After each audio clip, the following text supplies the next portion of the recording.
Hello and welcome to Kelly and Wrighty. Liverpool finally crowned champions of England for the 20th time. A 5-1 win against Spurs confirmed the inevitable with 4 matches to spare. Wrighty is here as always, and we're also joined by former Liverpool midfielder Danny Murphy is here, and of course Glenn Murray is with us as well.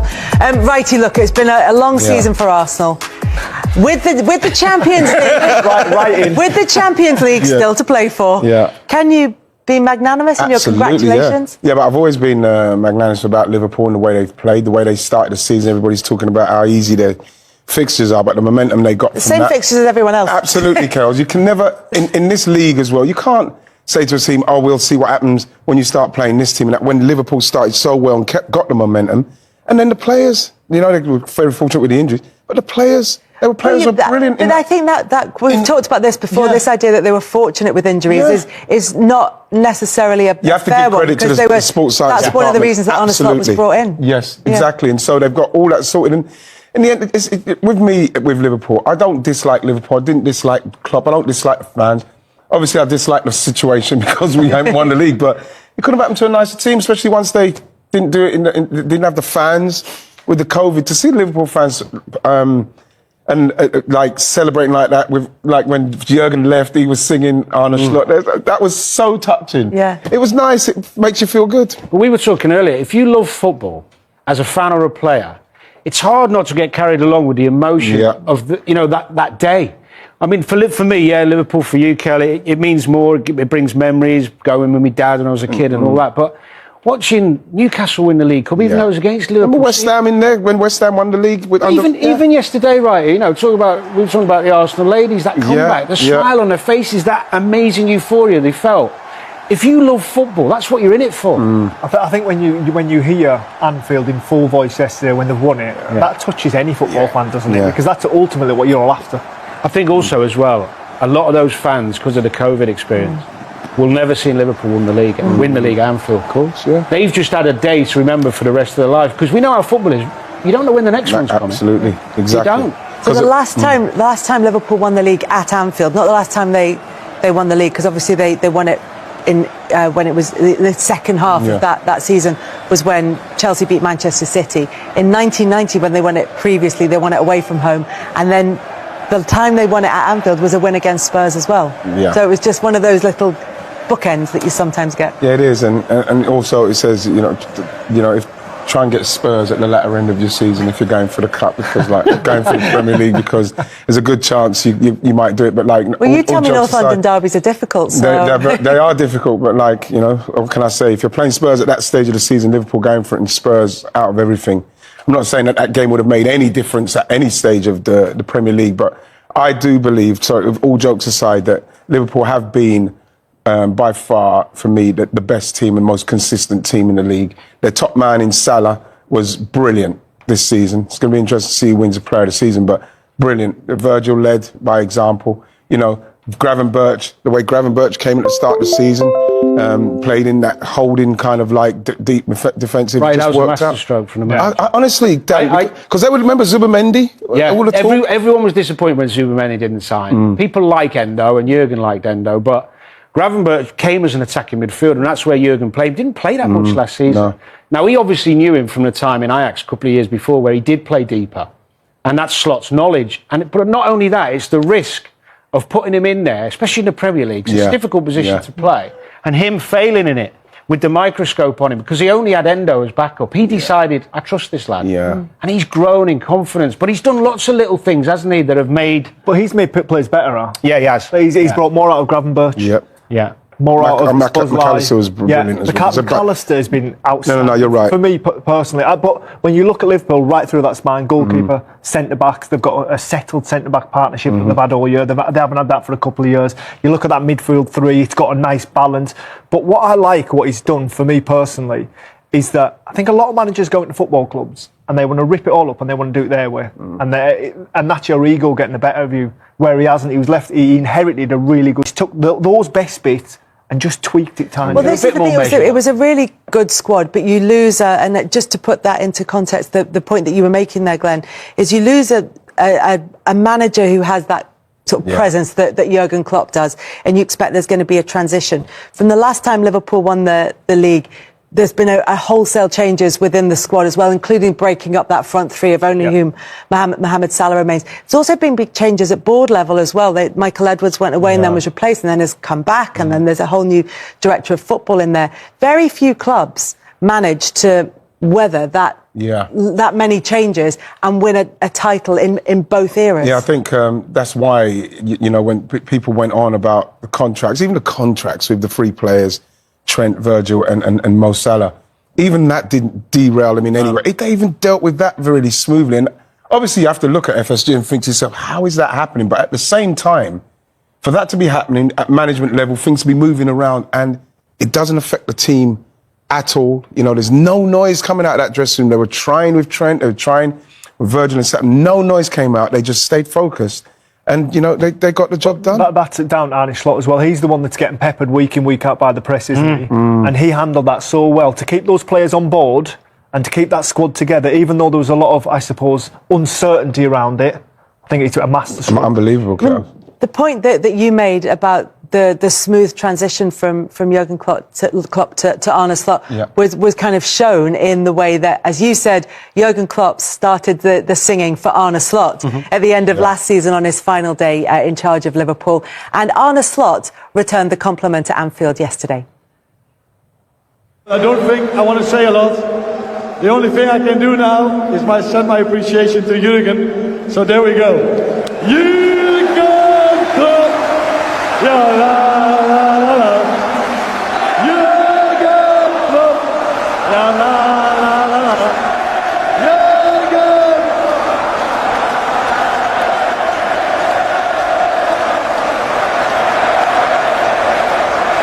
That's awesome. There's two things with that. One is that the players seem very relaxed about him, or are very brave because it's it's done now.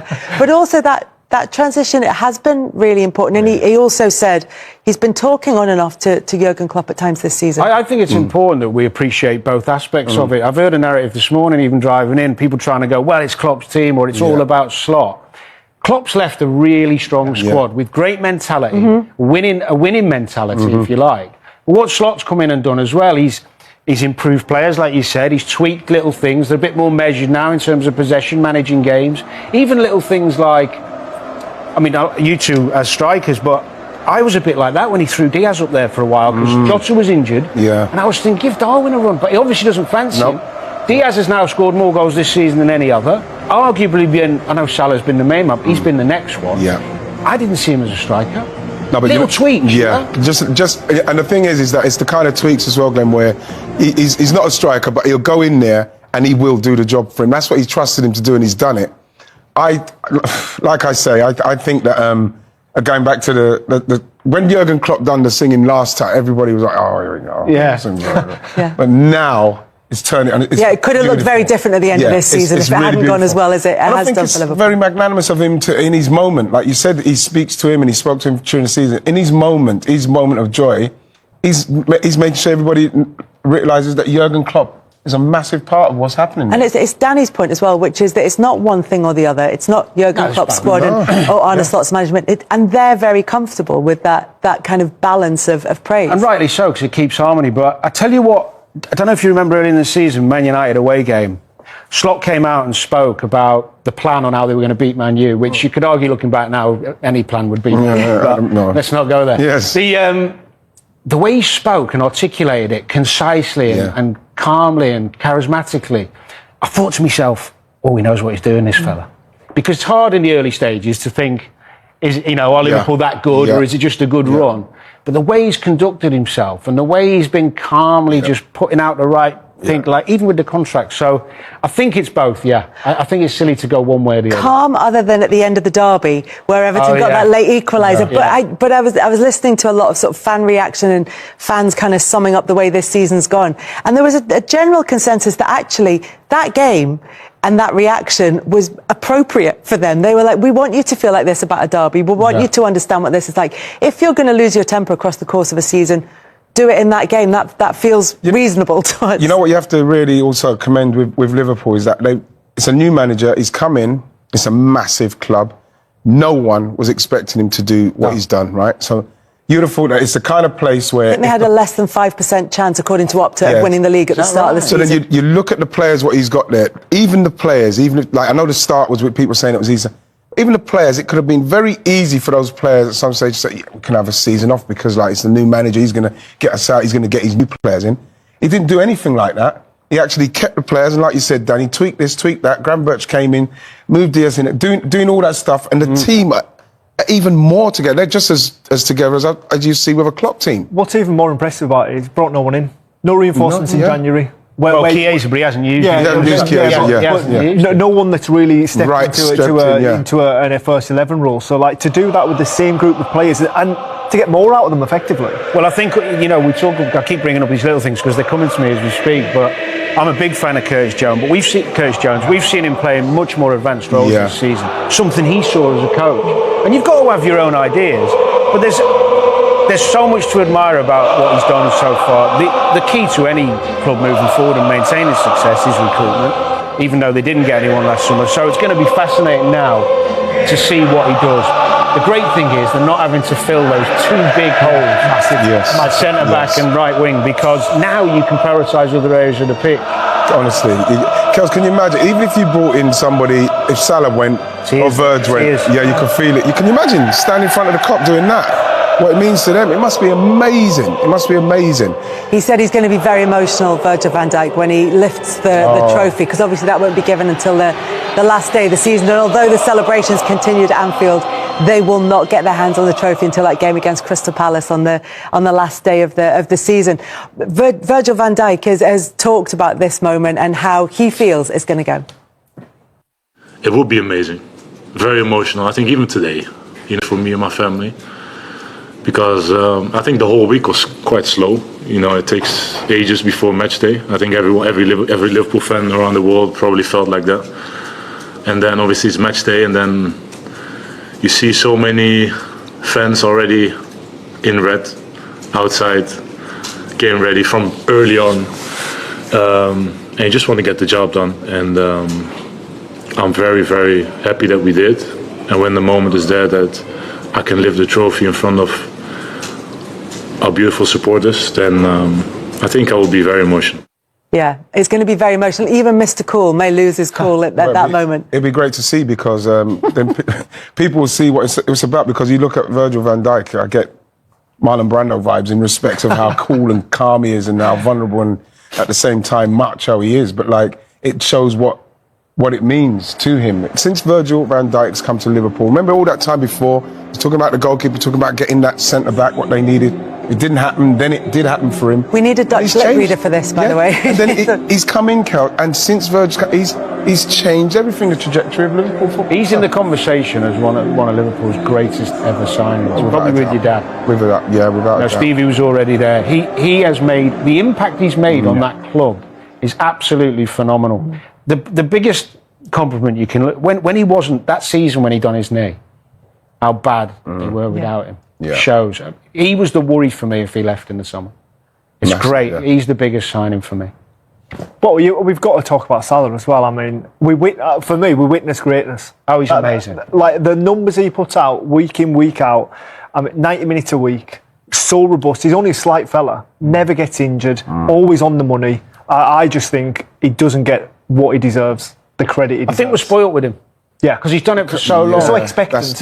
We're expecting to see the greatness all the time. But even Kel's doing an interview where he's saying, listen, I don't play great in all the games, but I know and recognise the moments and when I can have a moment. And I just want to make sure that I am ready for the moment, which is, again, the experience of a striker that knows he's ready to go when it matters. He's already broken the record for most goal involvements across a season, so goals and assists combined for a 38-game season. He's one goal or assist away from breaking the record for the next one.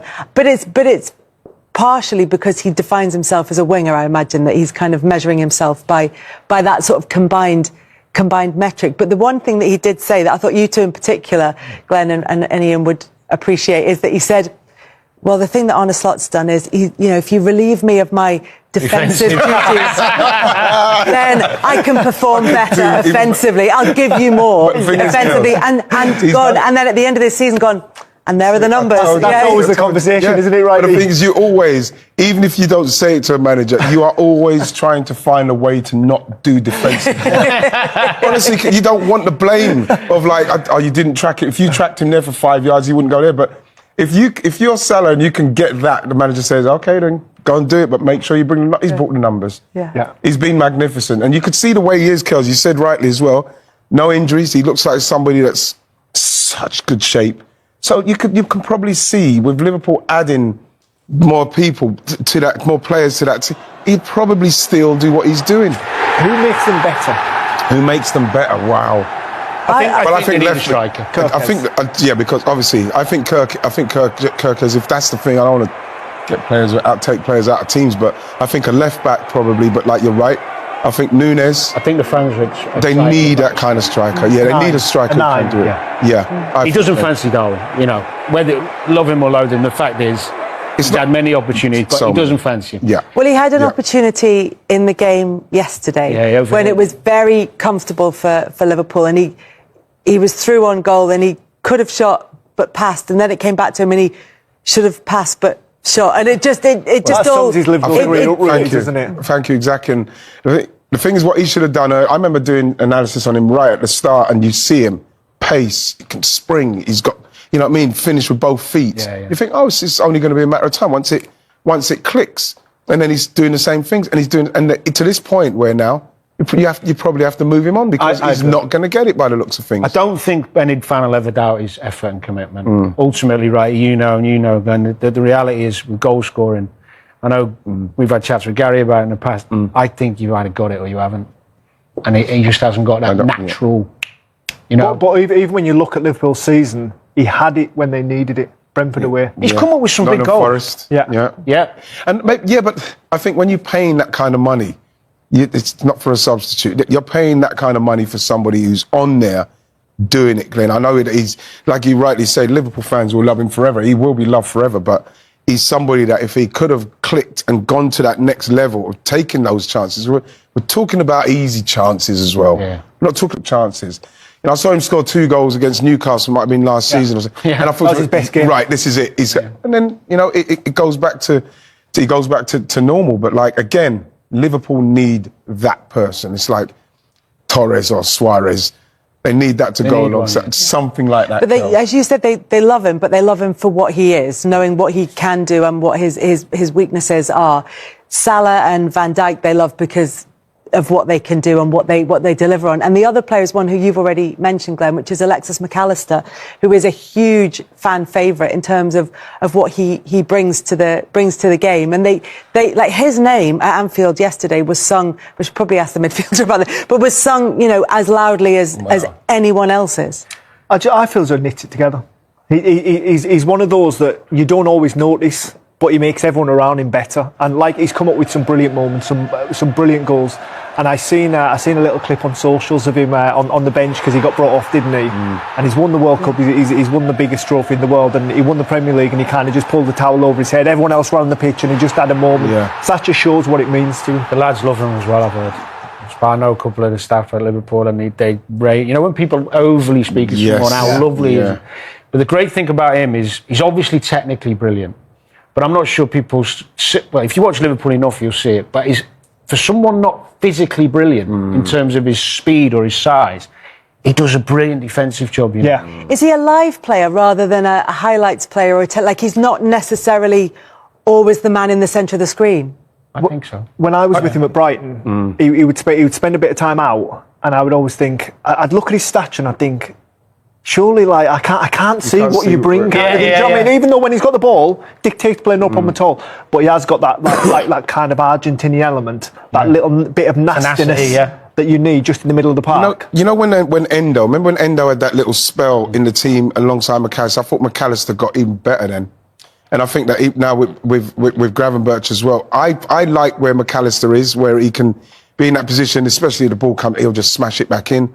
He's got the capability to clip one over the top to you. He's one of those midfield players, Dan, like yourself, who've got the capability of when it's in close proximity, you can get the ball into those little places. He can do that. Yeah, he can do that. He is. In those places of the pitch, Kells, that last third. Yeah.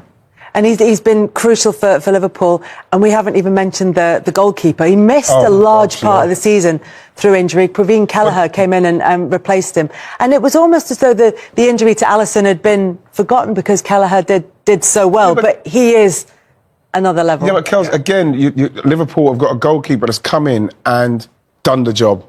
So it was seamless. To the point where people weren't even talking about Alisson when he's seamless. Again, brilliant. Could just say with the strikers, because it's always interesting for me, because a goalkeeper's not my expertise, but as strikers going in on keepers, it feels like he's the best I've seen. He stays big. At one-on-ones. Yeah. Because Schmeichel used to be good at it, didn't he? Yeah, and then he used to do that thing. Yeah, he used to do that thing where he done the cross. I remember when seeing Zola just. Alisson seems to stay. He stays massive. Yeah, he stays massive. Sometimes you see goals being scored, and you think, I can see space.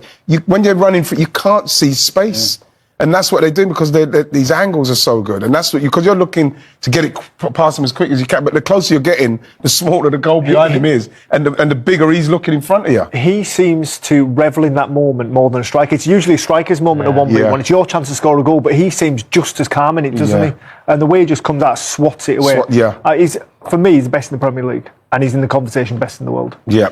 So who improves Liverpool? We touched on this a little bit earlier on. What do they do? What do they need over the summer? Because there have been conversations that this is not a vintage Premier League winning side, and yet Liverpool are further ahead on points than Manchester City were at this stage last season. Even if City had won their game in hand, and that it's not their responsibility to make sure that there isn't a 15-point gap to second place. But there's still been conversations that they need to strengthen. Yeah, they do. Some of it will depend on who goes. So Diaz is 28, 29. If a big fee come in, they might. There's talk of that. Jota's injured a lot. Yeah. But they definitely need a striker because Darwin's going to go. I think Wright is right in the full-back area, and I think a centre-half. I think a back. And what about? There's obviously a situation with Konate. He's only got a year left. Right. So what they need two. It depends if Gomez stays or Kwanzaa, but they need a more senior one, a more reliable. Dan, do you think that if they're going to get one of those to stay, it'd probably be Kwanzaa, and then you get one that's maybe a little bit more experienced than Kwanzaa who's waiting, so that Kwanzaa can still continue to develop. Yeah. But at the same time, you look at it and you think, Konate, I believe will stay. I believe Konate will stay with Brett, and then they'll bring another centre half in. Yeah. You know what I mean? Obviously, you've got right back. Yeah, well, the thing with likely to leave. So then they might need another one there, maybe a backup for Connor or something. The thing is, the way Slot's talking, it sounds like Conor Bradley's going to be given but they need some competition in that area. Yeah. That means to me they'll go left back, centre forward. Midfield's probably the strongest area. I think so, yeah.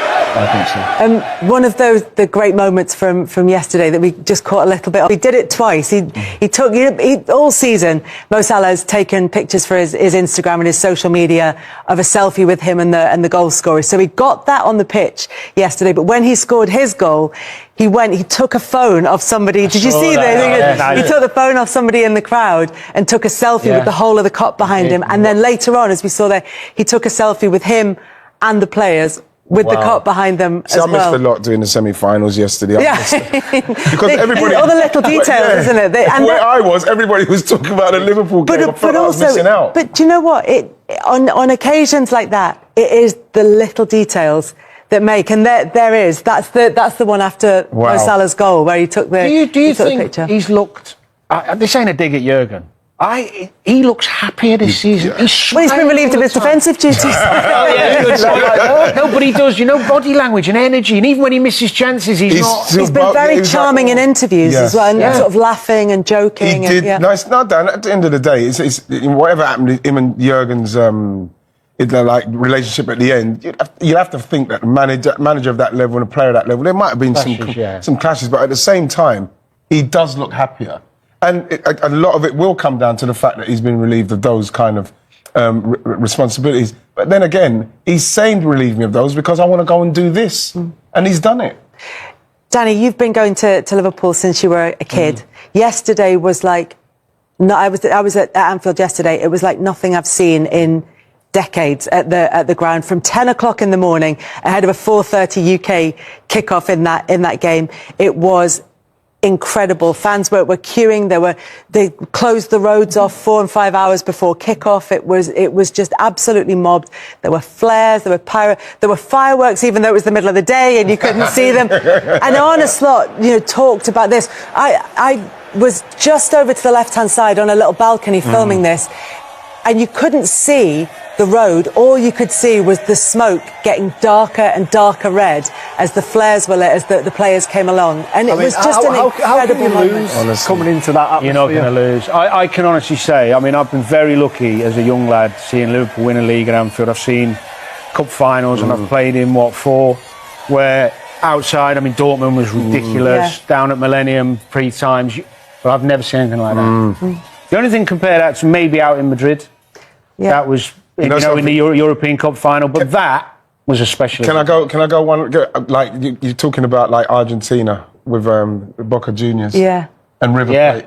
When you're coming in, that's the energy. Yeah. That's the energy I saw from that. Yeah, it's a smaller city and it's a sort of tighter enclosure. But the Liverpool fans turned out in their thousands for that one, and it made Arne Slot emotional. The only moment I was emotional today was when we arrived at the stadium.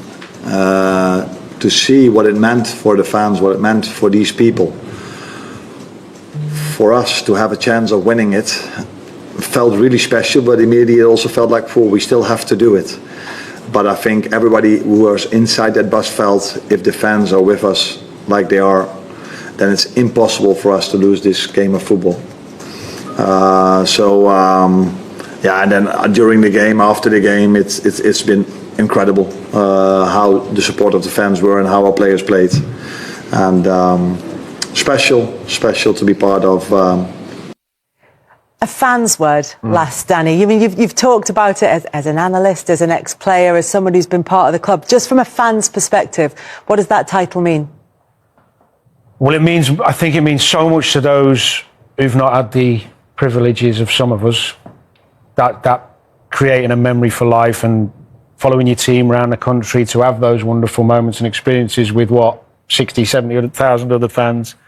And I think for those Liverpool fans who have seen so much success, it's probably triggered a lot of memories of years gone by and created those wonderful moments. That's what it did for me. I actually, when I saw these celebrations, I didn't go to the football times when I've been lucky enough on that front. I went back to me and my dad. Yeah. Because he's not here anymore, and I was getting a bit emotional about it, but that's where it took me, and I think that must happen to everyone. Because you start with your dad or your brother or your mum, whoever it is that takes you to the game, and that's where it took me. Honestly, I really was. I'm jealous of you. Yeah. It was a very, very special moment. Like you said, there was that real marriage of nostalgia and optimism for the future as well, taking the history with them and moving on, they will hope, to further success. But Liverpool are the Premier League champions. After the break, we're going to focus on this morning, fresh from seeing the flair of a title-winning triumph at Anfield, Stephen Warnock, and fresh from selling dodgy blue flares in Stanley Park, Stu Smith.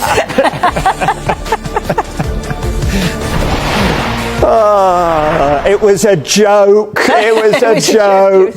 All right, first up then. Liverpool, the Premier League champions in Arne Slot's first season as manager after their 5-1 win over Tottenham, secured their 20th top division league title. Let's go live to Vinny O'Connor at Anfield. Very good morning to you, Vinny. The 60,000 supporters inside Anfield, thousands more outside. Love every moment of that. What's the mood like this morning? When will they get their hands on the trophy? Well, no sign of blue flares. There's plenty of Liverpool fans in the club shop at the moment. We'll be down there a little bit later on. They're all looking to get their hands on the champions' memorabilia. And it's just been a party, hasn't it? We know the party went on around the streets of Anfield into the small hours as well. Thousands thronging the street. There were thousands greeting the Liverpool coach when it arrived. They were all in the mood to party right from the off, actually. We arrived around about 8:30, 9 o'clock in the morning, and already there were plenty of fans about the place with the champions' banners, the scarves, the shirts. shirts printed up as well, ready to party. And okay, they suffered that setback with that early goal for Spurs, but the way Liverpool responded, the way the fans responded inside Anfield told you everything about the mood on the day. They expected to get over the line yesterday. That's exactly what they did, and they made the most of it at full time as well. Those scenes inside Anfield, the noise inside Anfield was incredible once that full-time whistle had went, and then of course the emotion as well when we saw the players and the staff lined up in front of the Kop singing "You'll Never Walk Alone." And now it's expected that the party will continue over the remaining weeks of the Premier League season as well. I'm guessing that we'll see a few guards of honour as well for Liverpool in the remaining fixtures. They've got Chelsea away next, then of course it's Arsenal back here at Anfield, Brighton away before that final game of the season against Crystal Palace, when they will get their hands on the Premier League trophy. I know Ibrahima Konate in particular, when we spoke to him yesterday, was really looking forward to that. He was actually sat in the main stand after the game for a bit, alone with his thoughts, just taking everything in before he then spoke to us in the mix zone as well. But he also made the point that he's really looking forward to getting his hands on the Premier League trophy, getting that medal around his neck, and then of course the parade on the 26th of May as well, when again the streets of Liverpool will be packed with red and white as Liverpool really celebrate what is an amazing achievement, really, isn't it, when you consider Arne Slot's first season in English football, only the 5th head coach to win the Premier League title in his first season, the first Dutch head coach to do so as well, and building on what Jurgen Klopp had of course left behind. So yes, there's still a massive atmosphere around Liverpool, as I say, plenty of fans that we will speak to a little bit later on as well, just to get their thoughts the day after what was a massive party. And that party for the players and staff at Anfield continued into the small hours as well, and there's some staff here who haven't actually been home overnight. They've been part of the clean-up operation, which tells you just the extent of the party that went on yesterday as well. So yeah, I keep saying it, massive atmosphere around Anfield, but we'll get further reaction from the fans as well throughout the day. Vinny, thank you very much indeed. Okay, that's outside Anfield. Stephen, you were inside Anfield yesterday. How do you reflect on that achievement in Arne Slot's first season as a Liverpool manager? Yeah, I think it's phenomenal. The atmosphere yesterday at the stadium was arguably one of the best atmospheres I've heard at Anfield in a long time. I thought the fans embraced the occasion. They knew that they'd missed out in the COVID season when they won the Premier League, and they were going to make the most of it yesterday, and they certainly did that. But to touch on Arne Slot and what he's actually achieved in his first season is quite brilliant. I think he inherited a magnificent squad. I think he was gracious yesterday in his sort of praise for Jurgen Klopp and what he'd been left. But he's just managed to change things, tweak things tactically, changing the pace in which they play the game, be a little bit more defensively solid in the way that they set up in games. And yeah, listen, they've undoubtedly won the Premier League deservedly, because to lose 2 games so far in the Premier League season and potentially get 94 points at the end of the season shows you how dominant they've been. So as Stephen was saying, he inherited a team that finished 9 points behind the champions last season. The idea was this team had run its course. They were frazzled, they were worn out. Yeah. What do you think he got right when he walked in the door? What did he change? I think it was quite interesting at the start of the season. We had to give our predictions, and I said it could be Liverpool could finish anywhere between 1st and 7th, and I said that because I thought, well, yes, they've got a very good squad that he's inherited, but also how's that transition going to be from Jurgen Klopp, who was an absolute legend, the fans really loved him, to Arne Slot? You know, how long is that going to take for him to sort of implement his style? And what he did was he didn't change too much. He tweaked things. He added that control, like what Stephen said. But you can straight away even see that he improved players. He's very honest. He's honest in his interviews. He's honest with players, and I think that certainly brought the best out of him. Yes, there's been tactical and personal tweaks. We've praised him for even his in-game management where things haven't quite gone so well in a game. He's done something that's then turned the game around. And I think one of the biggest things was at the start of the season we were saying Liverpool needed a holding midfielder. They needed a number 6. Gravenberch in there has been absolutely outstanding, and that was something that Slot has clearly seen. Him and McAllister brilliant combination. So individually they've been outstanding, collectively they've been outstanding, and like Stephen said, thoroughly deserved to win the Premier League. So consistent. Yeah, for you, Stephen, which player epitomised this title-winning season? Well, Mo Salah will get all the plaudits, but the player I've picked out this morning is the reaction of the players. And this was the reaction of Alexis McAllister right next to the bench, where he was just enjoying, embracing the moment. And I looked across and I just thought, look at the scenes where he's crying. So emotional, what it means to him. And so often people say players play for money. They don't, they play for trophies. This is a guy who's won the World Cup and now he's won the Premier League, and you can see everything it means to him. So it was a lovely thing to capture and to see yesterday. It's amazing. Stephen, a job as a camera operator, I think that comes for you. That was good.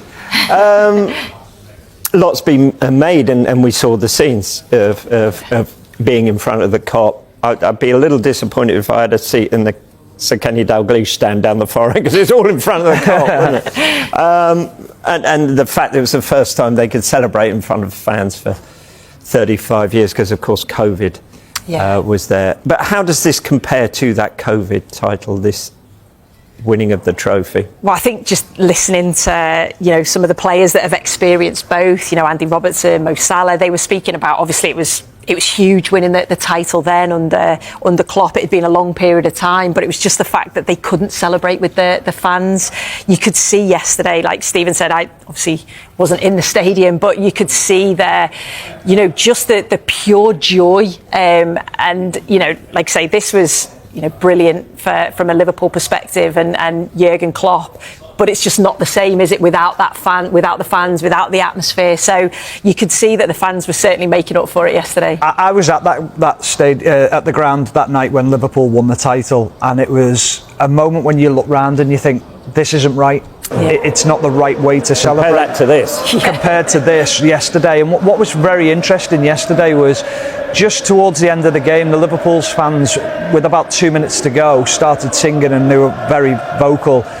And Arne Slot turned round to his bench and he said to his staff, get up here, enjoy this, take it in and look round and make sure you enjoy these scenes, because that's what it's all about. It's making sure that you enjoy the moment with the fan group, and these are special memories that you might not get again, because we don't know when Liverpool might win a Premier League again. It's so competitive. So to enjoy those moments yesterday for the staff, for the players, I think it meant so much more yesterday. And I still feel for the guys back in the COVID season, because they weren't able to share it with the fans. No, and 5-1, maybe, who knows, his dad might have been impressed by that game yesterday. I mean, maybe. There's a thing. Yeah. We heard, the trademark of him this season, he's been calm, he's been... there's been no sort of nastiness coming out. He's had a lot to deal with, and even yesterday he could have taken all the accolades for himself, but what he actually did was he paid a lovely compliment back to his predecessor Jurgen Klopp, didn't he, during the celebrations? What does that say about him as a human being, Arne Slot, and his appreciation for Klopp? Yeah, I think it just shows the class of the guy, doesn't it, and what he's all about. I think he understands the work that had been done before him, and he's just trying to continue that on and to try and add his little stamp on it. But I think also what you have to give credit to is the recruitment side of it, who went out and found Arne Slot and said, this is the group of players that he can work with and will be able to improve, will be able to make better. One signing was made in the summer transfer window, which tells you an awful lot, that what Jurgen Klopp had left behind wasn't far off being able to compete for or to win a Premier League title, because we know the season before they were 5 points clear at one point and then almost sort of gave that up and handed it over to Manchester City, which was disappointing from Liverpool's point of view. But at one point they were competing for a quadruple. So they weren't a million miles away, and he's just managed to get them over the line. But I think when you think of the way he's handled himself this year, whether it's been press conferences, he's been very honest. I think he's been a credit to the football club in the way that he's come in and done a magnificent job. Right. Let's go to the voice of neutrality on this point. Not sure about that. A record equalling 20th top division league title. Does that end the debate on who is the greatest club in England now?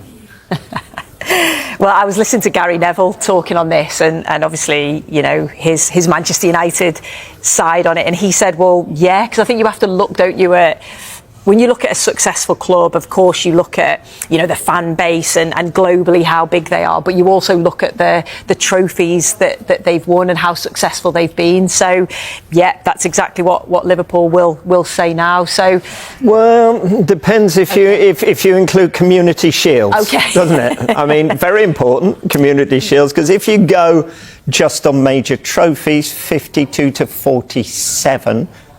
I think it's the Premier League, isn't it? If you include Community Shields, it's 68 trophies each.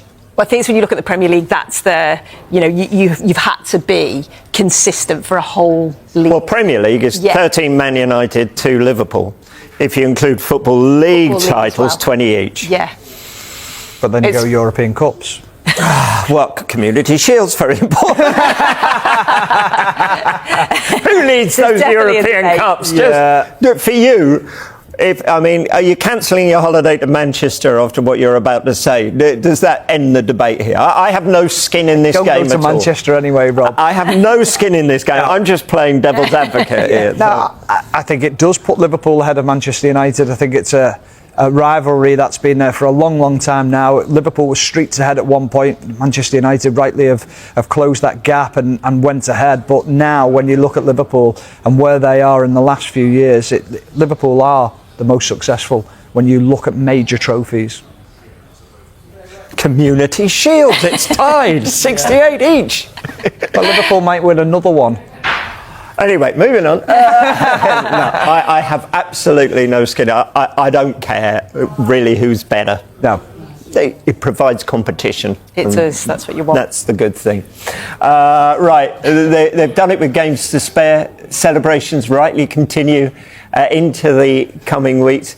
But it's almost as if you could see Slot's mind churning even when he was standing there singing "You'll Never Walk Alone" in front of the Kop ahead to next season. He's tied up Salah, Van Dijk. What happens with Trent Alexander-Arnold, and who goes? Because I was looking around a few of them and I wondered. Yeah.